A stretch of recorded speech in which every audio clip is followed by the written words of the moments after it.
Studies have shown that the kind of chemical produced in our brain while we use social media is similar to the chemical produced when the body ingests cocaine. Hi, my name is Oluchi. The thing about social media is that it is entertaining, it is educative, and it also helps in disseminating information. So it's not really a surprise that almost everybody who has a smartphone is active on social media.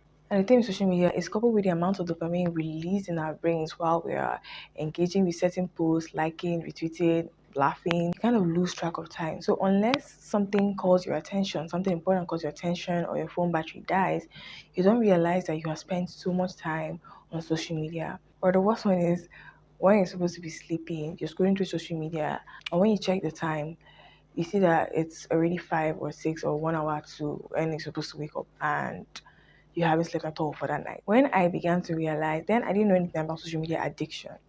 But when I realized I was spending too much time on my phone, was one time I wasn't what exactly I was checking or was looking for in my settings, and I happened to see my screen time for a day and the amount of data that I had used for that month. And the month was, I think, was in the middle, and the screen time I had for that day was like in the afternoon, and the I've gotten the number. I think it was like 5 6 hours, which is a lot. And the funny thing is that I didn't get active on social media until a little less than a year ago. I did have phones prior to that time, but the problem was that it was either WhatsApp or YouTube that I could use on the phone, and then some were so bad that I could only Google with it. I couldn't do anything else with it.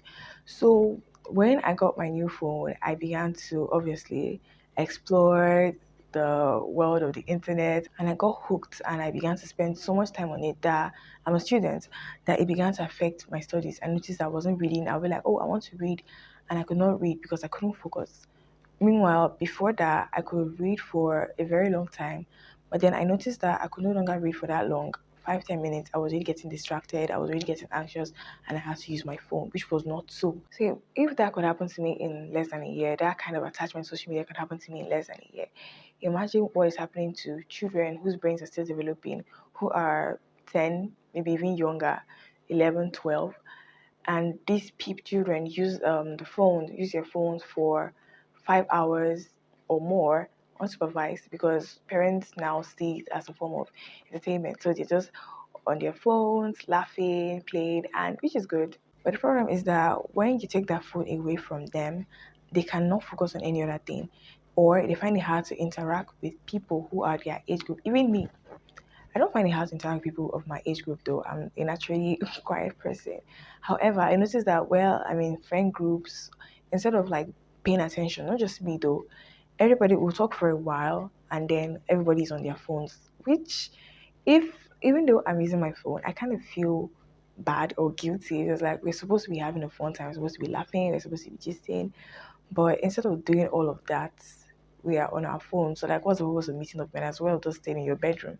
They get me. Another thing I noticed was that if I could not find my phone, or I couldn't see my phone, obviously, like I said, I started getting anxious. I was like, where my phone? Yes, the fact that my phone is missing is also a bad thing. But the problem was that it was almost like I was missing something. Like I had to like be on my phone. Also, another thing that I noticed was that my phone was more or less my coping mechanism. So whenever I began to feel symptoms of anxiety, or I'm getting anxious or whatever, the next thing I do is turn to my phone, which is not supposed to be.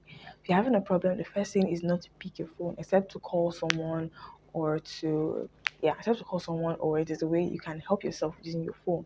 But if you use your phone simply because you want to forget whatever is happening, that thing does not disappear. In fact, it gets bigger and bigger and bigger over time until it hits you and you kind of don't know where to start. So it's better to tackle your problems before going to social media. If all these things sound familiar, then you know that you have a problem. And that thing was I was comparing my life to other people. And the funny thing is that these people are people who have already put in years and years of effort and are now reaping the fruits of their labor. But me that is just starting out in life, starting out my channel, starting out different things, I find myself comparing myself to these people, which is totally wrong. And the thing is that you begin to get depressed because like it feels like everything is not moving, everything is not moving as fast for you as it should be.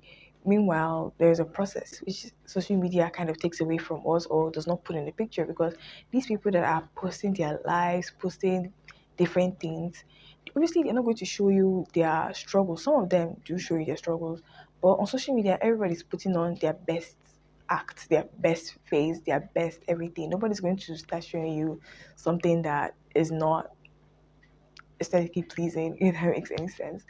But that's it. So when you begin to compare your average life to some of these people who are well off because they really work for it, or sometimes you're not even well off, peer pressure, but you begin to compare your life to these people, you begin to have feelings of resentment, maybe depression, anxiety, which is not supposed to be. You no longer appreciate the process of growing, the process of building up. Your brain is now wired to think that whatever you do immediately start working. Meanwhile, that's not how it works. And it makes you think that your problem is actually bigger than it is. I'm going to talk about that in my next video. So subscribe so that you don't miss that one.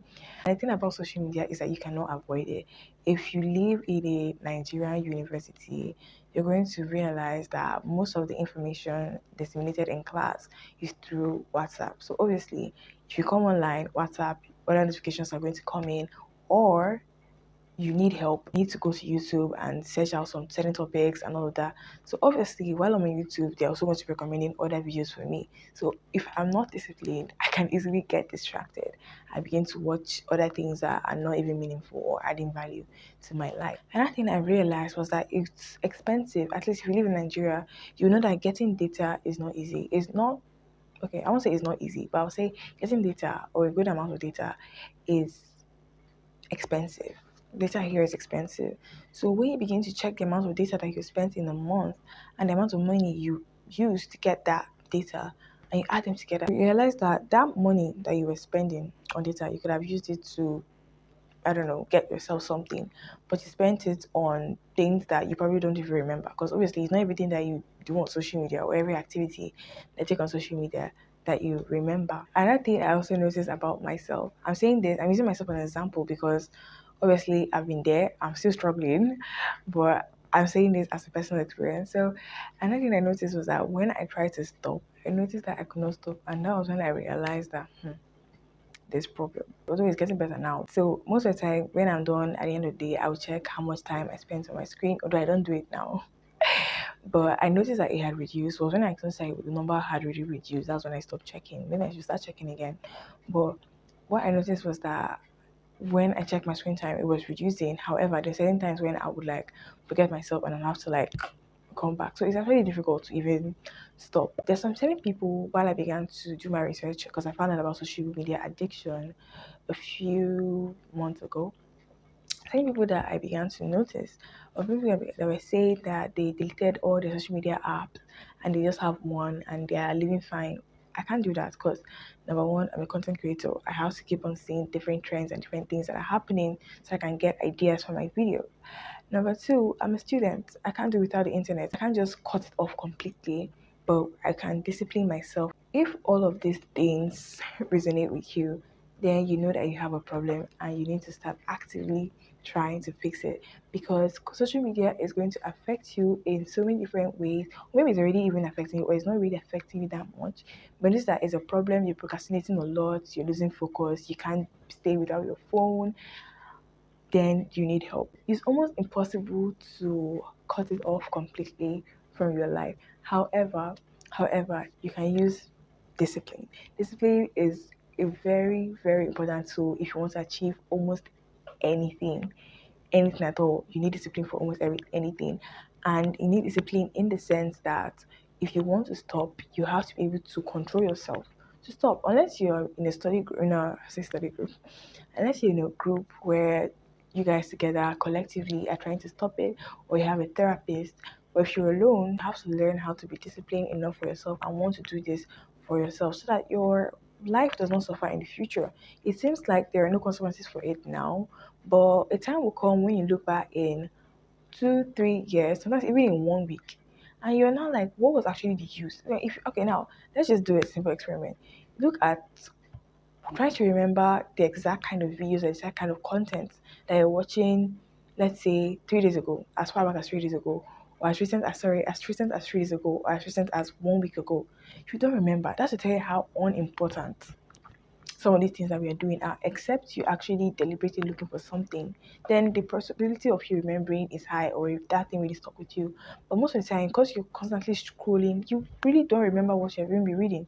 So you know that it's not that important that we ourselves make it seem. So something that really helped me is this TikTok app.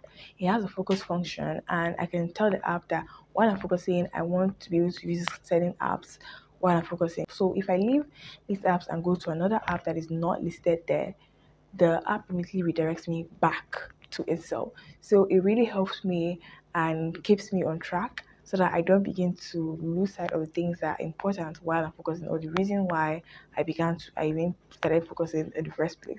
So these apps, if you have similar apps, this can really help you. Leave them in the comments if you have similar apps.